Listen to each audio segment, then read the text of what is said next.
there are 3 videos that I created on this start line setup that I've been doing for so long, I really didn't even think about it. It's just something I do as a warm-up. It's something I do with my puppies, with mature dogs. It is such a normal thing that I didn't even, I lost touch with what a significant teaching setup that is for so many different things, including the start line stays. So under one heading, I have the 3 videos that are related to this. And also, if you go back to the Ocean Foundation's classroom, you will see them all under a heading titled as such in the module called One-on-One Coaching. And that's where all these coaching sessions will be. So there's multiple places you can see them and go back to seeing them. But the overall tips I have for that 1, 2, or 2 to 3 mark buckets, you can do 5, whatever you want, is you need to keep mixing things up. So the purpose is not for your dog to get good at this exercise. You actually want to keep mixing things up so that your dog is showing you where she thinks you mean release when you didn't mean release. And because of this mark to mark to mark, there's more mistakes to be made than if it were just one release to the course. So you're really getting to practice this go, don't go, go, don't go multiple times in this simple setup. So you definitely, if you're not getting any failures, you're not mixing things up enough. And in terms of the dog's mental state, you want them teetering on the edge. That's what's going to create that high level of enthusiasm. That's going to create some of the mistakes. And that is going to build resilience to making mistakes. So the joy is going to help the dog be resilient about mistakes, to be mentally tough about them, versus feeling like mistakes are a bummer and kind of shutting down. And that higher arousal is also going to create mistakes, which you want, but again, teetering. You don't want them like so over the edge. And with dogs that go over the top, like Shady has the capacity to do, that it's fine. Like if you watch the 2 videos that Charlotte posted just today, it's in one of these top posts that you'll see in Facebook right now, that Shady is like, she's just like spot on. Ears are up. She's listening. She's watching. She's completely engaged. And for a dog that goes over the top, I really liked her energy. I liked that she was ready. She had like eager readiness, but there was no like impatience. There was no like, come on already. You know, she wasn't being pushy. She wasn't trying to get Charlotte to do anything. She was just being a really good partner, mentally and emotionally. So I thought that was a great state of mind for a dog that goes over the top. Now, if you have a dog that tends to be lower arousal than what is ideal, a dog that doesn't start strong, you know, on runs and just kind of, you have to rev that dog up to get them going until, you know, before you can have like some good engagement. With dogs like that, my first objective is to create that teetering on the edge. And I'm not going to do it by, you know, trying to rev my dog up with a toy or to do instinctual chasing. I'm going to do it by, like, and I've shown this on some videos, like I'm kind of like teasing my dog to step off that mark. And I did some with Dakota under the TNT heading. So that would be connect with compassion. You're going to see a lot of that where, and he just revved right up. He's not a dog that needs, you know, to come up in arousal, but it's a good example. You'll see how this intensity that I'm doing with my body is teasing him and bringing him into a higher state of arousal. So that's what I'm talking about, regardless of where the dog starts. And with those dogs that need to be higher in arousal, like Carrie Levin brought this up about Kai, that it is something you can actually work on and away from agility. And the distinction I want to make about that is, I see a lot of people trying to rev their dogs up, trying to get their dogs to be revved up. And what I'm talking about is different. It may sound, I don't know what it's going to sound like, but it's evoking that from the dog. So the dog is bringing it, and it's creating an environment that brings that forth in the dog versus us trying to get the dog to be higher arousal. I'm not sure I can describe it other than by referring to that video where you'll see Dakota's arousal level rising, not because I'm, having him chase a toy or chase me. It's that just I'm making him teeter on the edge, right? I'm pushing him to his absolute limits. And that is fun for dogs. That gets them into a state of eager readiness that is super fun for them and super fun for the handler. So if you need more on that, or if that's enough, let me know. If you need more, let me know. Let's see. Let's see. And, I recommend that everybody watch everybody's coaching videos, because the reason I'm doing these coaching videos is all of the issues we have are common issues. They emerge in slightly different ways in each of our dogs, but they are the issues that everybody, has, and every dog has. So it's a way for me to show you how Ocean principles and mark training applies to all these different nuances of things we all have. So Terry is writing, I see it as active connection with the handler, eager to play. Yeah, that's exactly it. So, and it's about like the dog bringing that versus us trying to get it from the dog.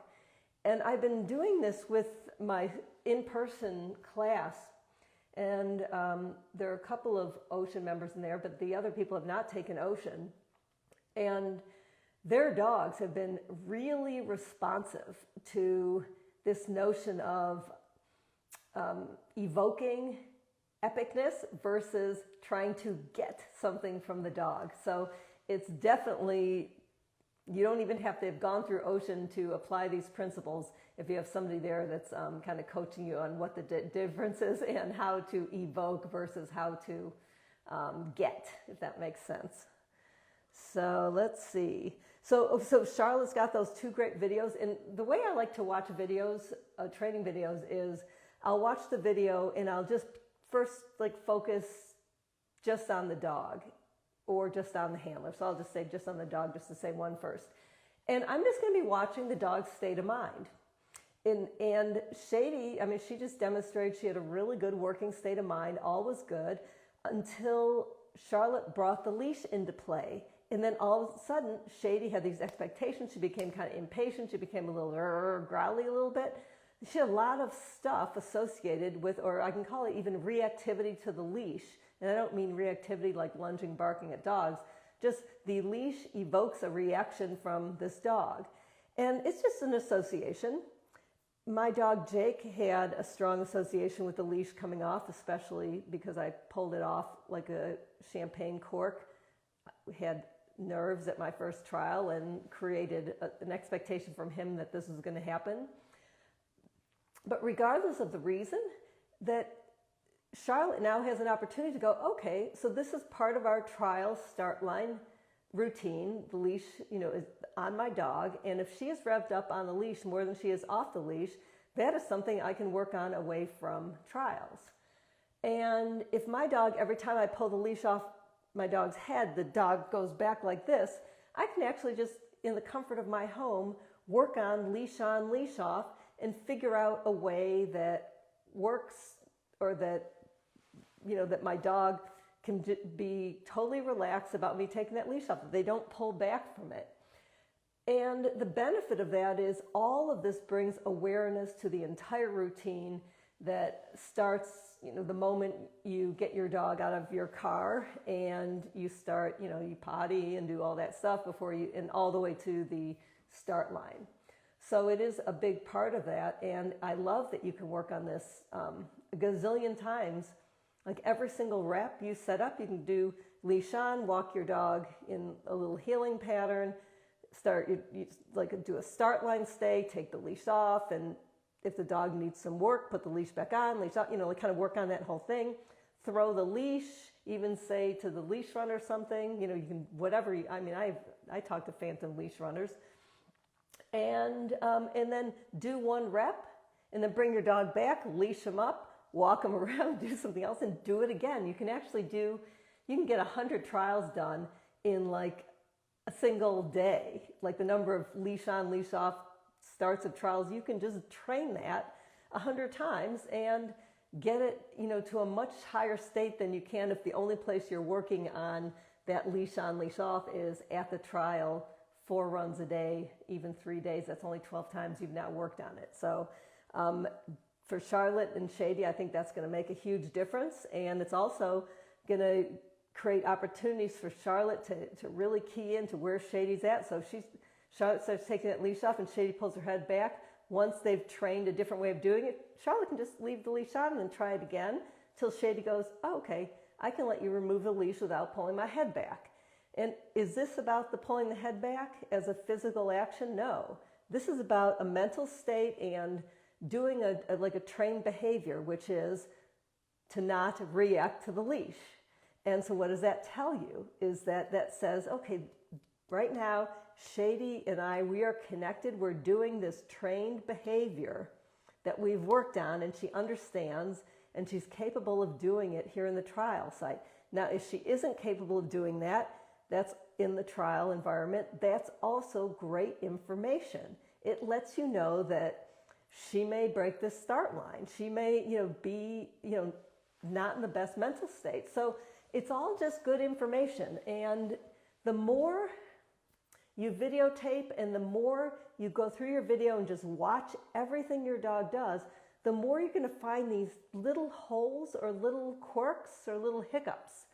And while they might seem small and inconsequential, they are opportunities to work on this connection and mental state and impulse control without it being a bummer, all these things. So I definitely recommend you watch these 2 videos by Charlotte that the most recent ones posted.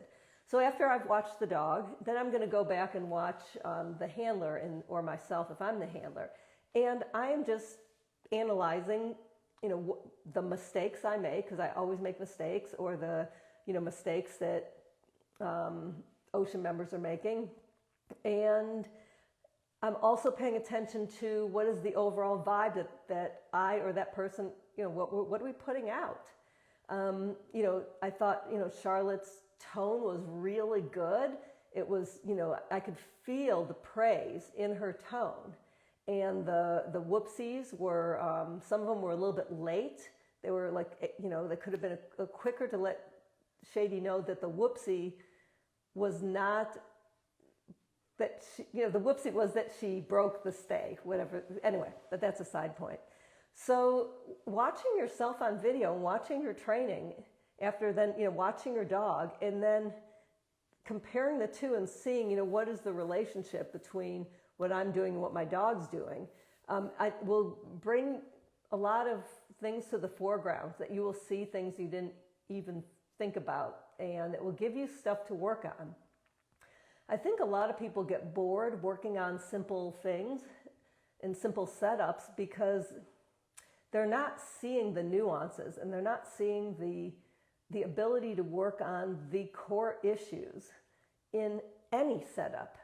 And the more complexity we add to the setup, the more difficult it can be to actually notice the nuances, because we are distracted by, the complexities. So, in this setup, my recommendation to Charlotte is that she's, ready to add more distance, more speed, higher arousal. Start working Shady with higher arousal. I definitely think she should be leash on, leash offing every few reps and running to the leash and throwing the leash and doing all sorts of things with that leash. and really being disciplined and like having, you know, the session shift from that start line stay thing to we are now all about this leash thing.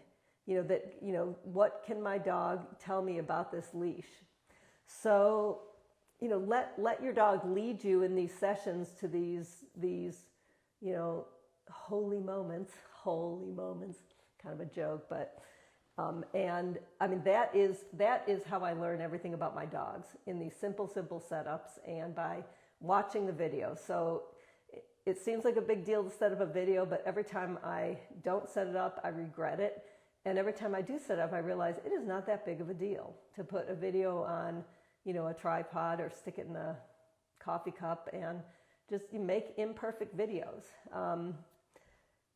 Really, what's happening is so different than what we think is happening in our minds that if you're not videotaping your sessions and you're wondering why you're stuck in some kind of pattern with your dog, I would say one of the reasons is because you're not videotaping your sessions and you don't know what's really going on. So the story you're telling yourself is just a story.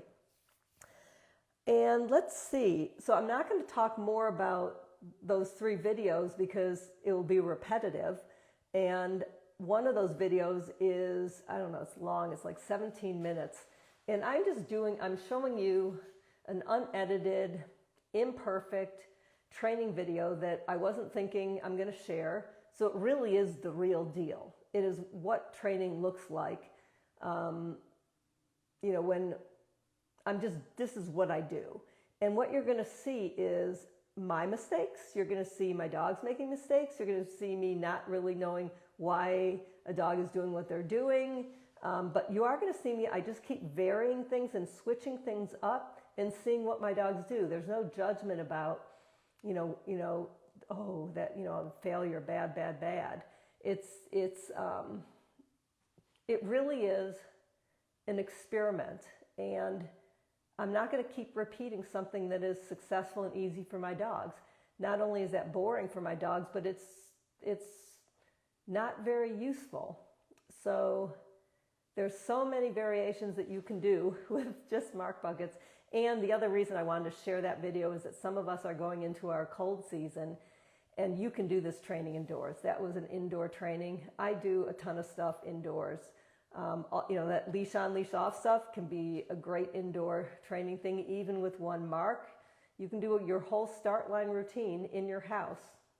Leashing your dog up, doing your warm-up routine, coming into your living room or down a hall and putting your dog in a sit-stay 18 inches in front of a mark bucket, then, leading out. And we think dogs don't generalize, but they do, that your dog will do there what, she might do at a start line. It's